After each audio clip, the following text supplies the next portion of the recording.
দিয়ে দিলাম তেজপাতা, লং, এলাচ, দালচিনি দিয়ে একটু ভেজে নিচ্ছি। ভাজা হয়ে যাচ্ছে। এখন দেব একটু পেঁয়াজ কুচি। পেঁয়াজ কুচি দিয়ে ভেজে নিচ্ছি।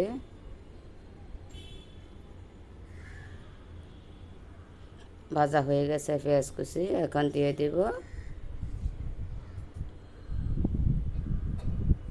এই যে চাল। আমি বাসমতি চাল দিলাম এখানে। চালগুলো ভালো মতো নেড়ে চেড়ে একটু কষিয়ে নেব।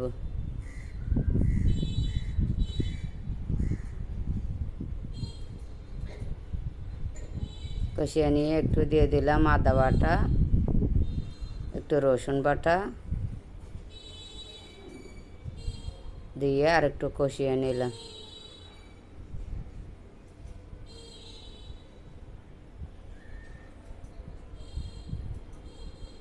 এই যে ভালো মতো কষিয়ে নিয়ে দিয়ে দিলাম কিশমিশ, দিয়ে দিলাম বিরিয়ানির মশলা, রাঁধুনি মশলার প্যাকেটের মশলা।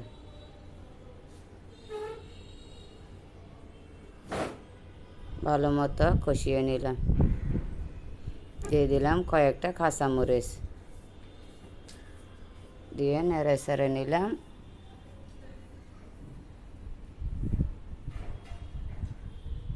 এই যে এখন দিয়ে দিলাম গরুর মাংস।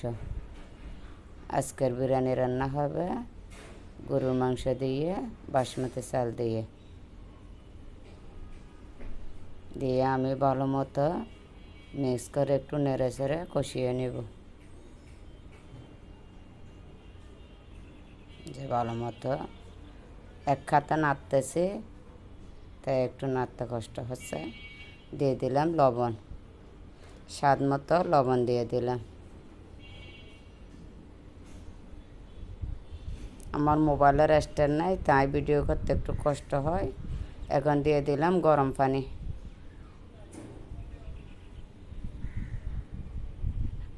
এই যে গরম পানি দিয়ে আমি বিরিয়ানি ভাত বসিয়ে দিলাম, হইতে আছে।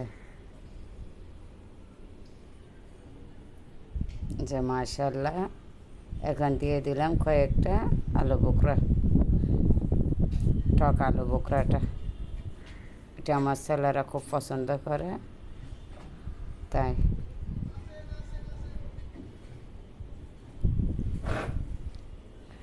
এই যে আমার বিরিয়ানি ভাত হয়ে গেছে, মাশাআল্লাহ অনেক সুন্দর হয়েছে, আলহামদুলিল্লাহ। এই যে আর একটু নেড়ে চেড়ে দিয়ে উপরে নিচে তুলে দিয়ে বাস সুন্দর করে বসিয়ে দিব। যে মাশাআল্লাহ হয়ে গেছে। দেখুন আমার বিরিয়ানি ভাত। একটু লাইটের আলো কম দেখে সুন্দর কম লাগে।